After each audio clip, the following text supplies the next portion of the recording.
Hledáte bydlení pro rodinu anebo dům, kde spojíte rodinný život se svým podnikáním? Nedaleko obchodního domu Westfield v Praze 4 na Chodově na vás v klidné ulici čeká dvoupatrový krajní řadový dům se sklepem, terasou a garáží. Pozemek tvoří dlážděný dvorek a kryté parkovací stání. Zahradu zde nahrazuje příjemná terasa na pochozí střeše garáže, kde můžete mít truhlíky nebo květináče s rostlinami, posezení a třeba grilovací koutek. Samotný interiér domu má dispozici 5+ KK s galerií a 2 koupelnami na celkem 4 podlažích.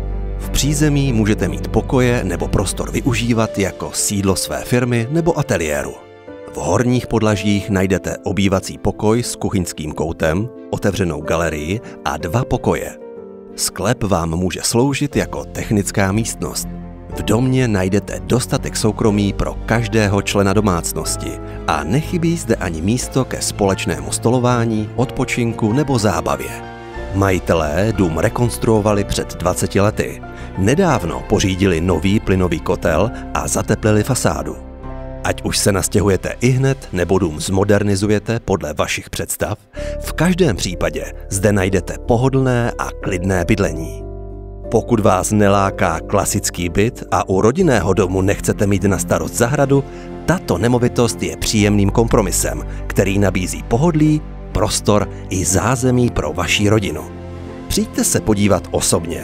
Rádi vám tento dům detailně představíme.